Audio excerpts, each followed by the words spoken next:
State of the Nation Business Breakfast, which is how the State of the Nation started. So if you're a company out there that wants to get information, or even individual that wants to get information, that wants to hear some of our best guests, we've got our first business breakfast of the year lined up for the 27th of February at the Sandton Convention Centre, where we'll have Prince Mashele and Davy Ruit, two of our most popular contributors, one talking largely about the political situation in South Africa and what to look forward to, and then Davy Ruit, the renowned economist, who will be looking at the South African economy and what that holds. More information will be in the description below, but come and join us, have a good breakfast, bring some of your clients, and get some insights. Welcome to the State of the Nation. I'm your host, Mike Sham, and in a matter of weeks, the world has changed dramatically. And the world has moved largely because of the inauguration of Donald Trump and everything that holds. And we are definitely going to be moving towards a world where that, certainly in most countries, is going to be a lot more libertarian of nature. You're going to see a lot more emphasis on business and business legislation, and a lot more freedom of speech, freedom of a whole lot of things, at the expense of a lot of government legislation in many countries that was towards more social issues. And this is going to have an impact on the way our lives are run. And I thought the best person to discuss this with us is the CEO of the Free Market Foundation, and that is David Ansara. David, welcome back to the State of the Nation. Yeah, Mike, always Been good way to too be long. on the show, yeah.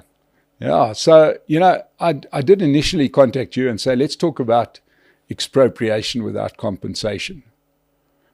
But then we had further discussions, and I was saying that's almost become irrelevant because there's other news that is going to supersede that, and I'm not sure whether people are paying attention or not. Certainly the politicians aren't.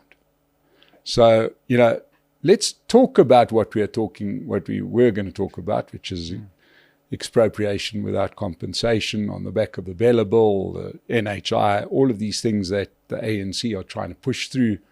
These, just to keep everybody up to speed, these were bills that were passed in the previous parliament, where the world looked different. The ANC had a majority, so they could push through anything they liked, more or less. And they did. And these little landmines were waiting for somebody to step on them in the next administration. The ANC lost their majority, and now they are out there to detonate all of those landmines, which they are doing with alacrity, regardless of the fact that they no longer have a majority in Parliament. But these laws have got massive implications for the country. What do you make of it? What do you make of expropriation, Bella, etc.? Look, I think a lot of these policies, like you said, came through from the last administration and are a hangover.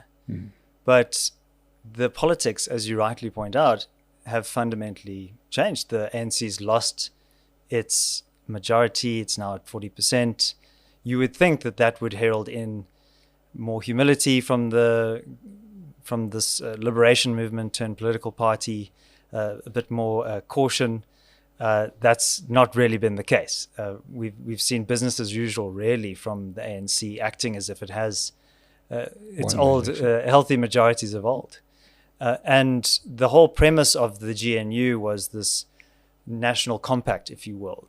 And in some respects, it was an elite compact between pretty much all of the significant political parties, excluding the far left and nationalist parties in the form of the EFF and MK, respectively. And the assumption on the eve of the formation of the GNU was that the erstwhile opposition parties needed to join the government in order to act as a handbrake on some of the worst excesses of ANC governance and bring a bit of order and stability and some market-based thinking, perhaps, a bit of more adherence to the rule of law. But we haven't actually seen that if you look at the last 6 months of the GNU. And the last time we spoke actually was just as the GNU was being negotiated. And this was in about June last year. And I was saying, and the Free Market Foundation had a position of arguing for a confidence and supply agreement, that the ANC should rather be in a minority government on its own. And you can look specifically at the conduct of the DA in this. They had significant bargaining power as the second largest party. The forces of history decided otherwise, and the GNU was formed. But the reason we were arguing for confidence and supply was that a party like the DA could actually exert more leverage outside of the government by not feeling the pressure to be part of this collective entity. And we have a few concerns with the GNU. I think the one is big statism. So it's big government writ large. We have north of 70 ministers and deputy ministers. I think it's about 73 or 75. And so that's a significant portion of the National Assembly. And before, we used to have vigorous contestation over new laws happening in the full view of the public eye in the legislature. Now that's behind the closed doors of cabinet. So cabinet's now a bit of a black box. We're not sure exactly what happens in those discussions. Whereas pre-29 May 24, we were able to see some of that contestation playing out. And if you look at that legislation that you pointed out, each of those was really a significant test of the durability of the GNU, the sincerity of the GNU partners to really hold ANC government to account and to prevent some of these more radical policies from coming through. And look, I mean, we can be very critical of the other parties in the GNU, the DA, the Freedom Front Plus, the IFP, and so on. But I mean, ultimately, the real thrust of this malevolent policy is still coming from the ANC. But I think perhaps there was a bit of excessive exuberance around the GNU formation, people thinking that the rules of the game have been totally changed. But no, it was actually business as usual for the ANC, and I think that's a big problem for the GNU and the legitimacy of it. You mentioned the fact that, one of the expectations of the GNU, and I'll put myself in the camp that thought it was perhaps the best outcome, was around better economic policy, etc. The other part was a bit of an image makeover, to say that South Africa was sort of open for business, a bit more legitimacy, right, in the world, in the eyes of the world, because South Africa sits with chronic underinvestment internationally. We've deindustrialized. We've almost got ourselves into a terrible position.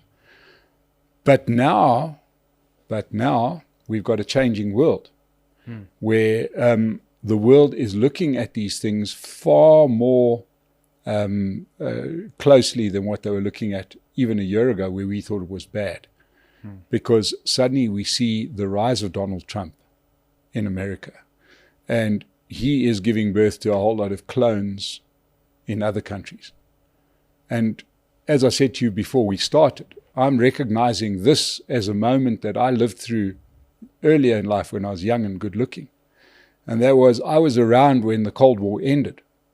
And suddenly everything changed. Everything changed. Living in South Africa, it was the death knell to apartheid, because the world had changed and this was no longer acceptable and you weren't going to get support for this kind of thing.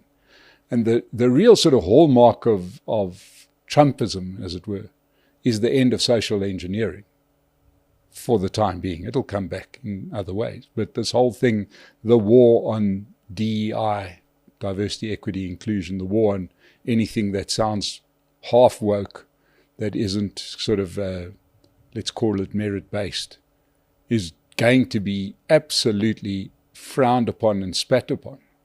And now we are busy putting in a whole lot of policies that fly in the face of this new paradigm. It's going to have implications. And we've already seen it in a different context completely. And that was in Colombia. And I don't know if anybody followed the story of what happened in Colombia. But basically, Donald Trump loaded up a whole lot of Colombians that were in America illegally. Some that had broken the law, perhaps not, you would say, even by definition, they were there illegally.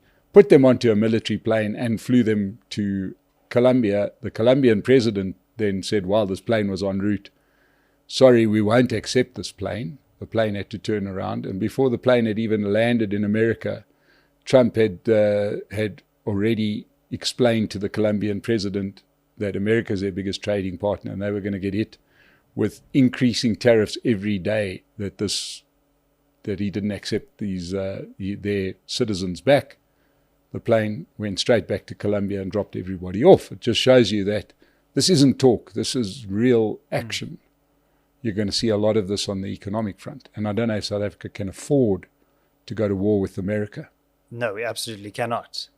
We need to, in many respects, do what Donald Trump does and think about what are the interests of our country rather than choosing our friends, for example, based on some kind of ideological commitments where there's real material disadvantage that could arise out of that because of, if you consider the alleged links with Iran, and there's a lot of open speculation that the Iranians were sponsoring South Africa's litigation against Israel at the ICJ. That is not going to go unnoticed in the halls of Washington. And as you rightly point out with this Colombian example, the actions can be swift and immediate and very significant. So I think we need to tread very carefully as South Africans. But I think we also need to distinguish between South Africa's national interest in terms of what the government's interest is versus what ordinary South Africans' interests are. And I think that this could be quite healthy for South Africans. We started the conversation by talking about the risks of the Expropriation Act, which I do think would be extremely damaging if we push ahead with that.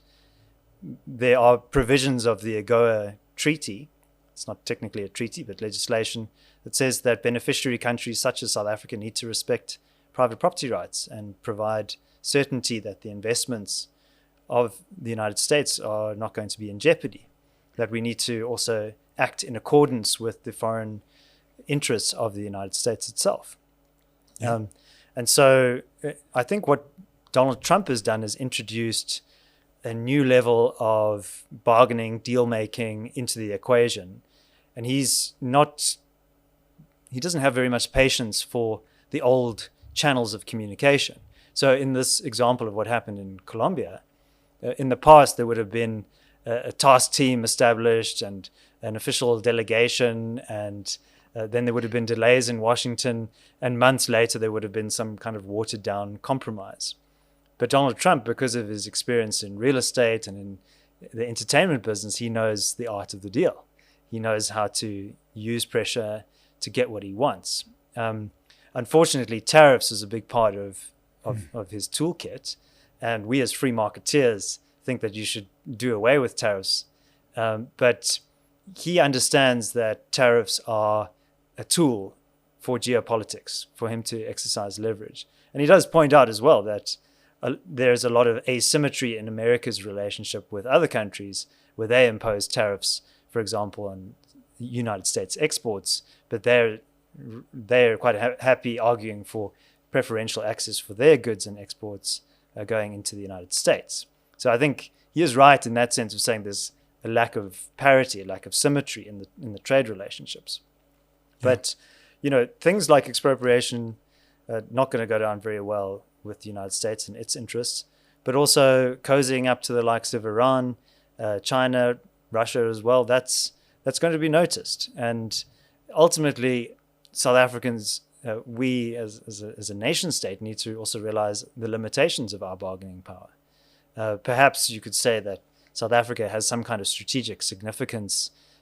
You've spoken with Frans Cronje on this show. He's spoken a lot about the South Atlantic as a strategic corridor in global geopolitical terms. Also, the Indian Ocean is very much in play in terms of the expansion of Chinese military capabilities. They're not just limiting themselves to the Pacific. So South Africa does have some leverage, and Africa is somewhat up for grabs in terms of this changing global order. But we should have a bit of humility, I think, in our relations with the United States, and also understand that, as I heard one cabinet minister was reportedly said that the ANC's hearts are in the East, but the money is in the West.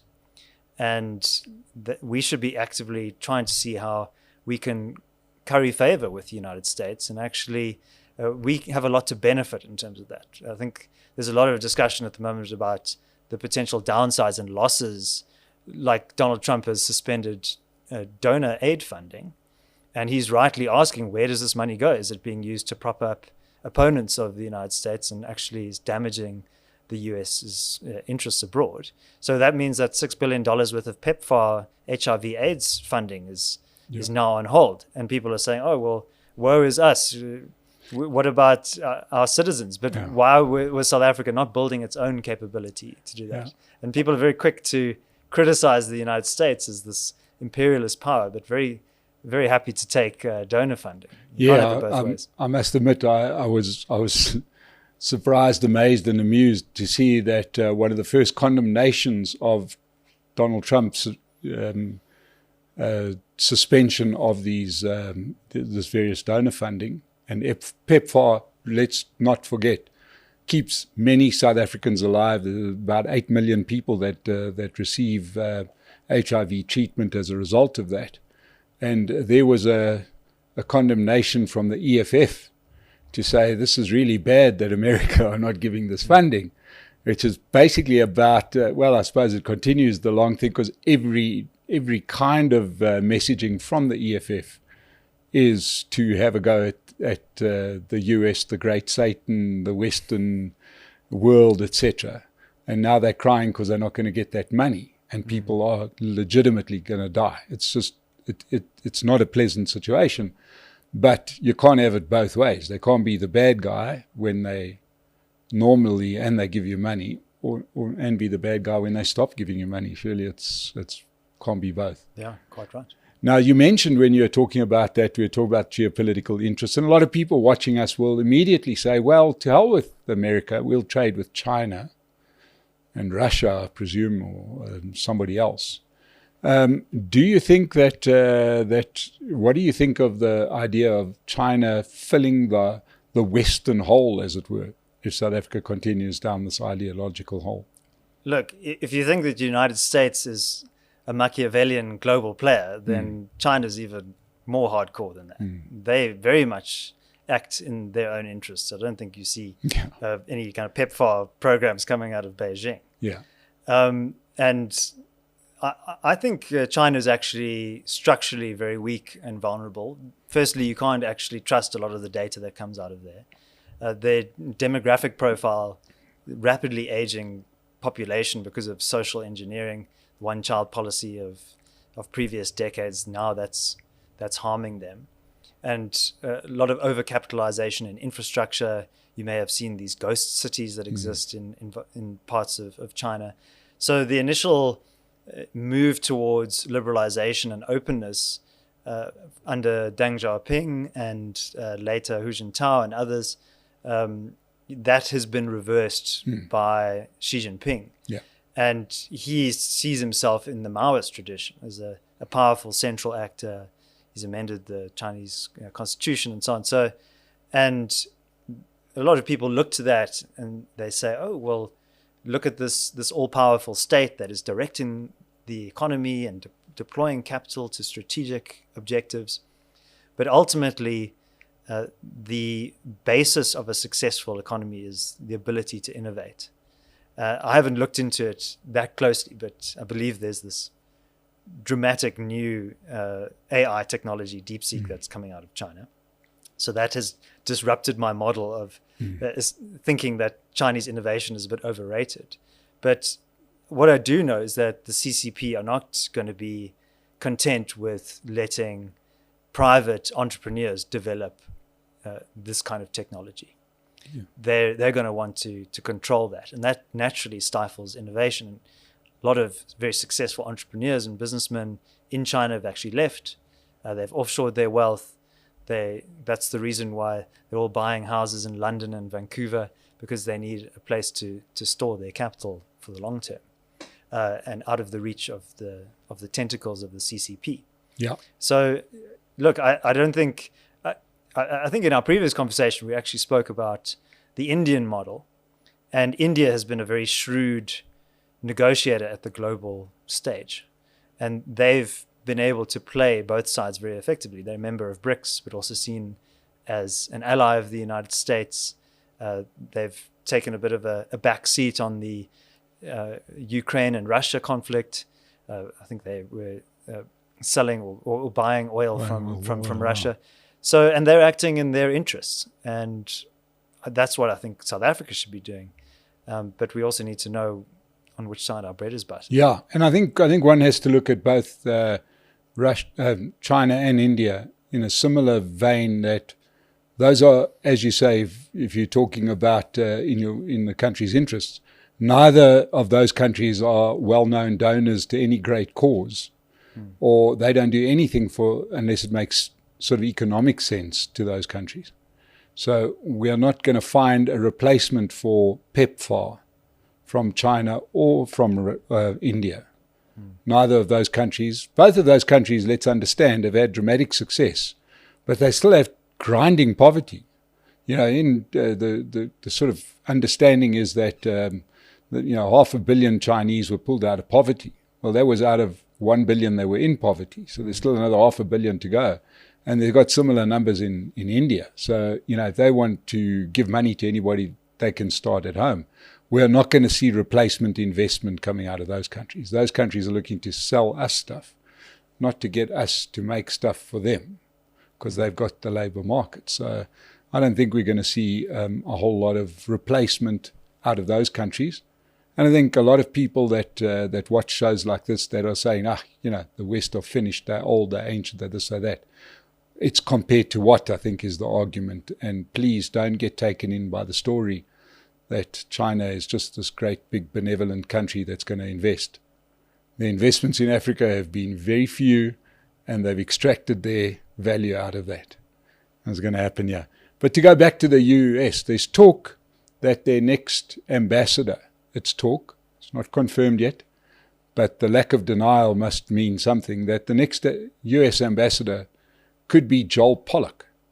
Now, Joel Pollak may be known to some people. He was the former speechwriter to Tony Leon. And I'll read you one of his recent tweets. A simple message for South Africa. No trade deals if you support terror at the ICJ. No consulate in Johannesburg if you name streets after terrorists. No investment if you exploit race for expropriation. No Donald Trump at the G20 meeting unless you play nicely with the West. Now, those are not even veiled threats, those are direct threats, And in each of these cases, it's going to disrupt some of the plans that South Africa has, especially the more ideological operators, for example, in Gauteng, where they wanted to rename Sandton Drive after Leila Khalid, who's the Palestinian hijacker and killer. Yes. We know we took people to the ICJ. We've just passed expropriation without compensation. And all this happens while President Cyril Ramaphosa is going around like he's president of the world at the moment, because South Africa holds the leadership of the G20. Some people are going to come down to earth quite hard and quite quickly. Yeah, and you might even ask a question, what is the point of the G20? Yeah. Is it just a talking club? What does it even mean to be the chair of the G20? Yeah, look, I think there's some avenues in which they collaborate on global taxation, and it's a bit of a different story. But yeah, I mean, ultimately it's a club. Yeah. But just getting back to Joel Pollak, I think that tweet very succinctly captures everything that's wrong with South Africa's relationship with the United States. It's very lopsided. I mean, how can you have a sincere proposal to name the street upon which the US consulate in Johannesburg is based, Leila Khalid Avenue? That is just sticking your finger in the eye. Yeah. Thumbing your nose at what is supposed to be your friends. And yeah, I think on this question of the ICJ case, may or may not be linked in some way to Iran, but I think prima facie it seems like it was on its face, that there was some kind of link. That is basically foreign policy for sale to the highest bidder. And we have a history of that, whether it was with Suharto in Indonesia in the 90s, with Gaddafi in Libya. That is no way to represent the interests of your citizens. to sell your foreign policy position to the highest bidder. And correlation or causation, the internal financial problems that the ANC had, hundreds of millions of rands worth of debt to suppliers that were unpaid, magically on the eve of the elections disappeared. So I wonder where that money came from and how it got here. But it's very difficult, obviously, to prove. Go ahead. All this brings us back to the work that you do at the Free Market Foundation. It may have been almost fringe work for the last couple of years while you swam against the tide. But it may suddenly start getting a bit of a tailwind if the country starts moving more towards a free market system, a more libertarian system, a system that is more supportive of business. And like I said earlier, I'm seeing a change here that can't be reversed. You're going to see this playing out throughout. It's going to happen in Germany next. It's already happened in Italy. It's going to happen in a number of countries that are going to go and become more concerned about their domestic markets than international markets, and their domestic economy and the welfare of their own people rather than other people. Now, in South Africa, despite not being a rich country and a country with great inequality, we've had a government that was sending money and remains, I think we still send money regularly to Cuba, while people in South Africa don't have housing. That money should be going to fill the gap left by PEPFAR. Not to prop up socialist enemies of our erstwhile or our supposed allies. So there's going to be a change. And once again, we're going to call it on the State of the Nation till you can prove me otherwise. The global trend is moving more towards business, more towards free markets. And I'd say that the last thing that has to click into place, and watch, it's going to happen, is going to be a massive trade deal between the US and China, when suddenly China changes their story completely. They either go to war or they change their story. And the Chinese have never been a warlike nation. Never, ever. They haven't won a war in 500 years. So, the real question then, David, is people that are watching this today that may not even be that aware of what the work is that the Free Market Foundation does. We've had many talks on this channel, but in a way it's become more relevant to know what the Free Market Foundation is, so people can understand, get in touch, use some of the tools, and understand what the Free Market Foundation is doing for South Africa.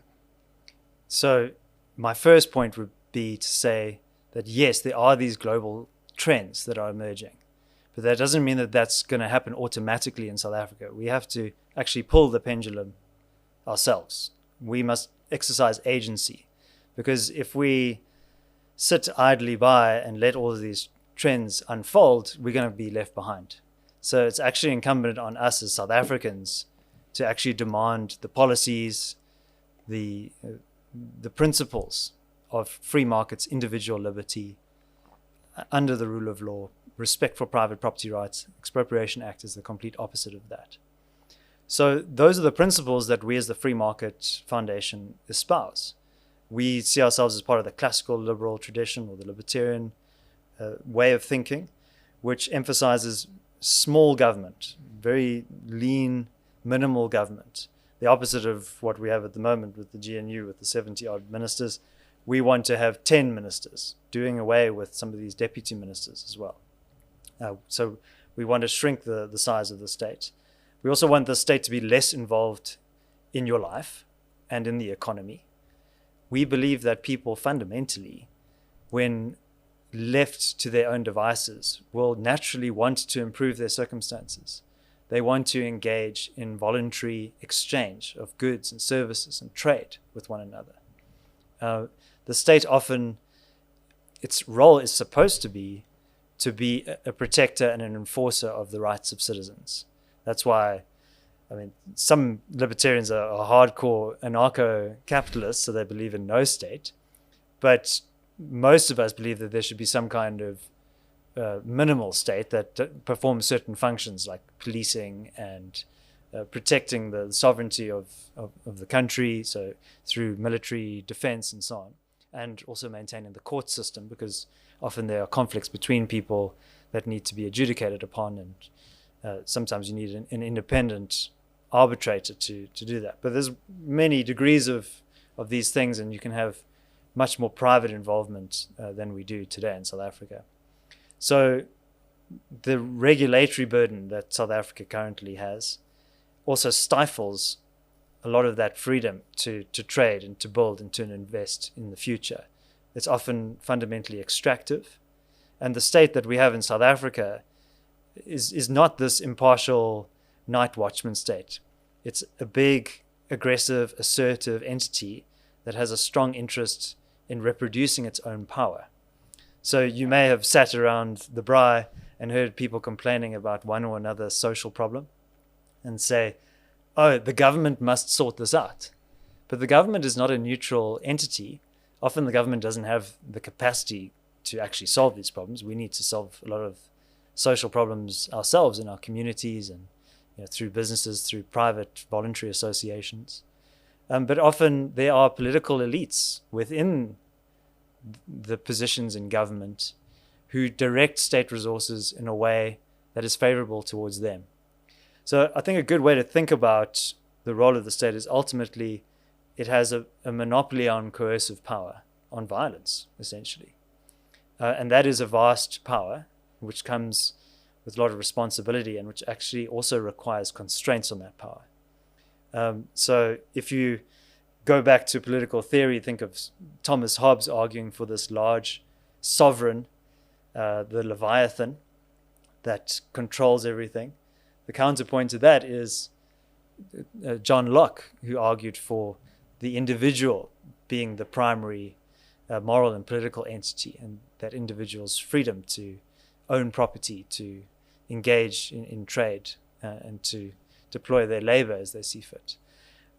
So I think what we need is a vast reduction of state power rather than an expansion of state power.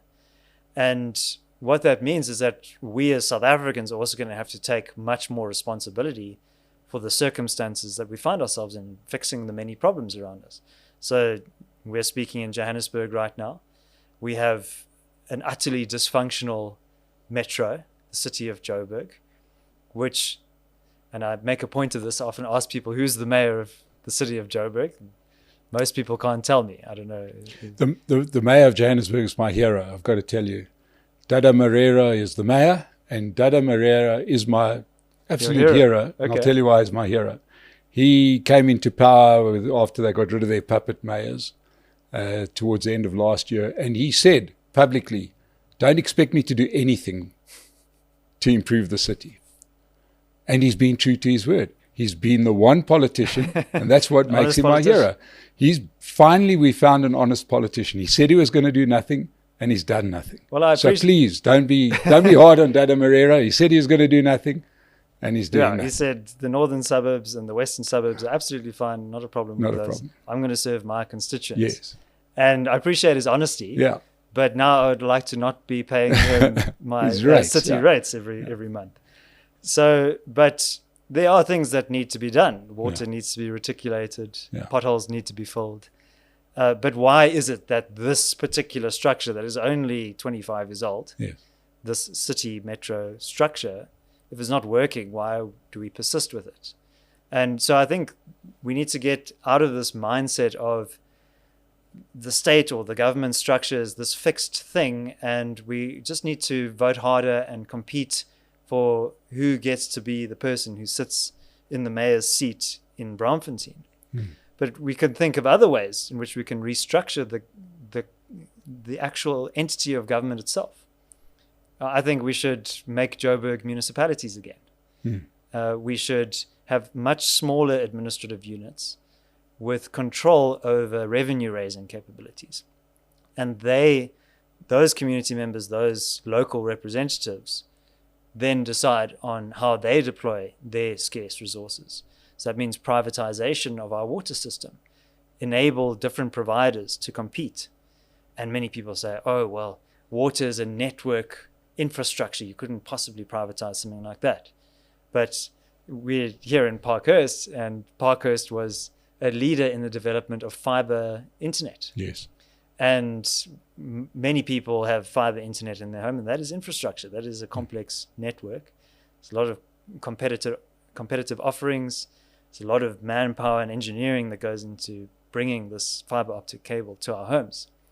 Why would water or electricity be any different?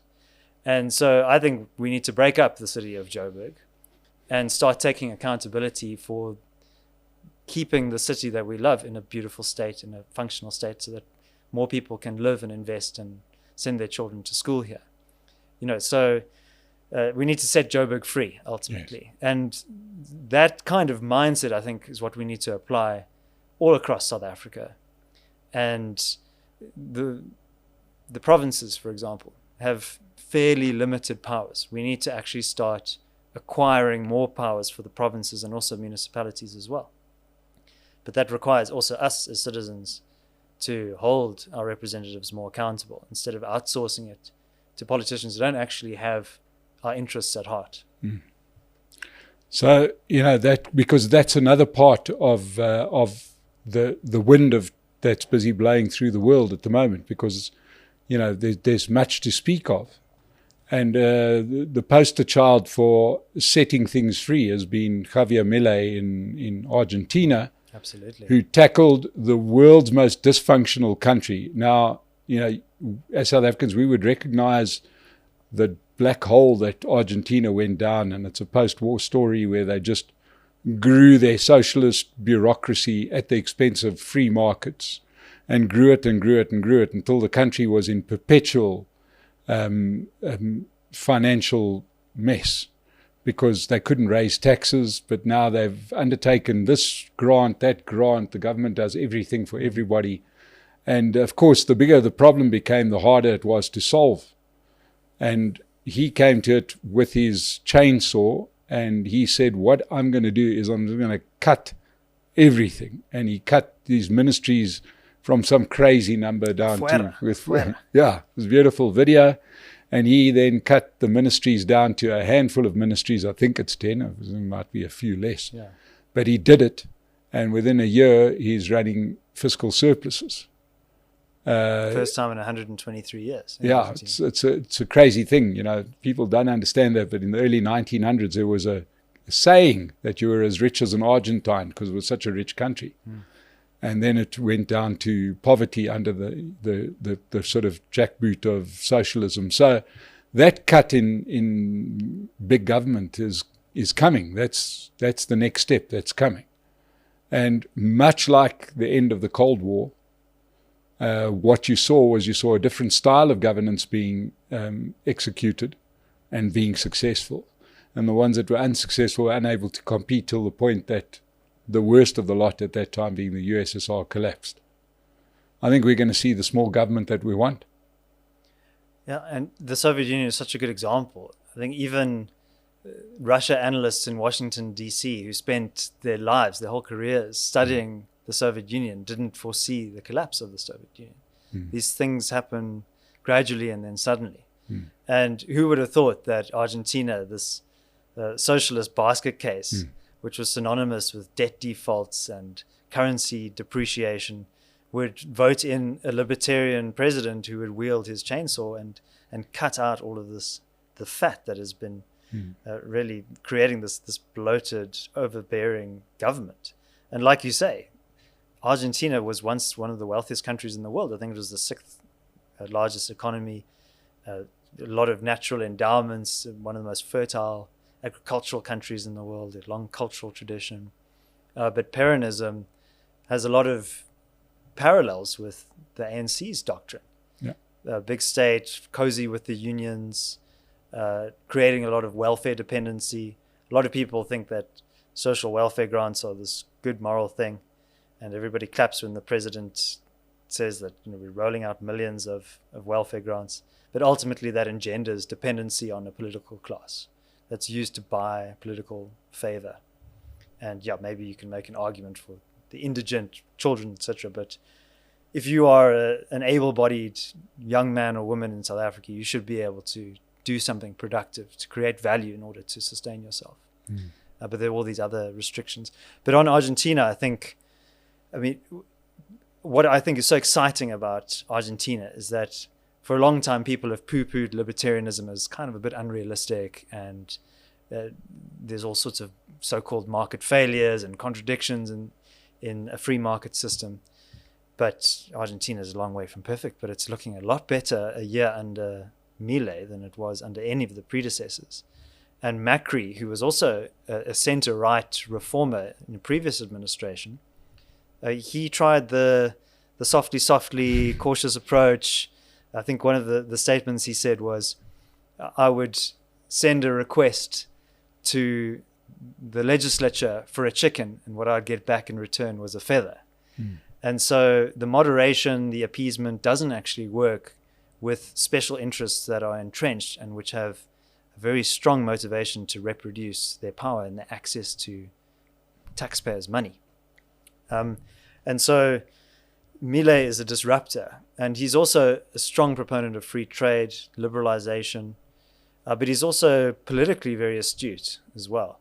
So you may have seen during his campaign, he had these cardboard models of the central bank that he would smash ritualistically with a hammer, but the central bank's still there. And he realizes that if he were to completely open up Argentina to competition in terms of currency, that there would be a run on the peso, and that would lead to more inflation. So he's being very strategic in terms of bringing inflation down and also creating parity between the official exchange rate of the peso and the dollar versus the black market rate, which was a lot more competitive. So that process, I think, will take time. He's not in a rush to dollarize the Argentine economy.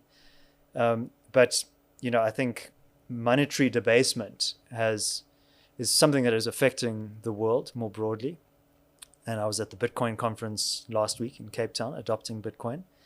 And the point that I made there in my presentation on sound money was that we actually need to think about also the systems that we operate in and how that actually creates long-run effects. Like inflation is almost like a form of expropriation, if you think about it. If you've spent your whole life saving and laboring only for hyperinflation to eradicate your earnings, then your property has been expropriated.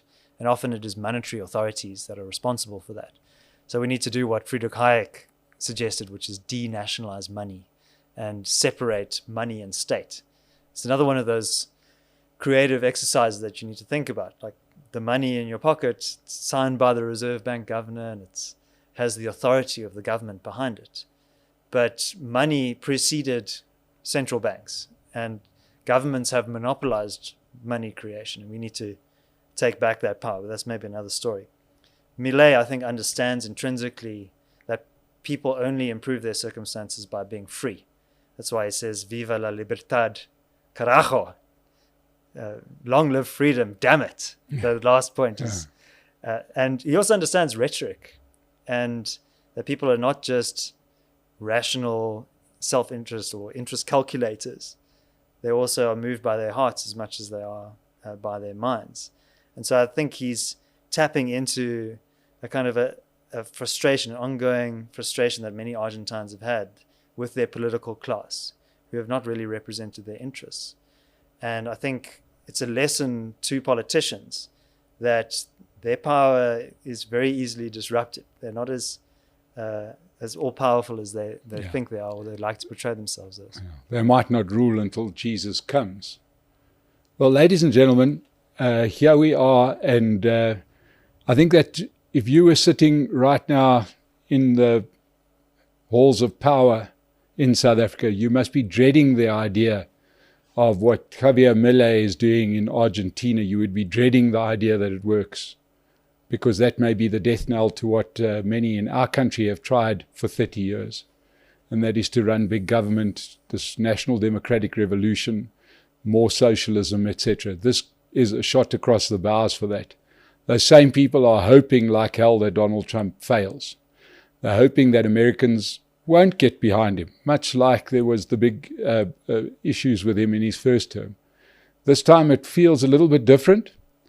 I have mixed feelings on Donald Trump, which I've made known on this program, but there's a new wind that's blowing through the world, and he's just part of it. You know, when you're a country as big as America, you don't have to lead the way, you can follow. You know, in many ways, Ronald Reagan, who created massive changes, which one could argue led to the end of the Cold War, wasn't the first guy to do what he did. He was just copying what was started in smaller countries and doing it to the big dog.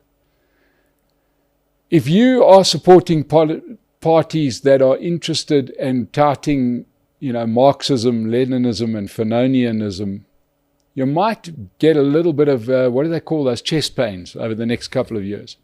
So just, you know, be careful, because there's definitely a new world that's upon us. I truly believe that it's unstoppable, only because the last one wasn't working. This new one will. To David Ansara, who shared his wisdom, told us put things into some great perspective. Thank you so much for coming on to the State of the Nation. It's always great to have you here. To everybody that joined us, support Pace Car Rental. Go and rent a car. Go to their website. Use the code SONA, S-O-N-A, and get a discount. And I'm sure by now you've subscribed to the State of the Nation. If you have, thank you. If you haven't, well, thank you anyway, but go and subscribe. And thank you all. We'll see you again on the State of the Nation. Thanks, David. Thanks, Mike.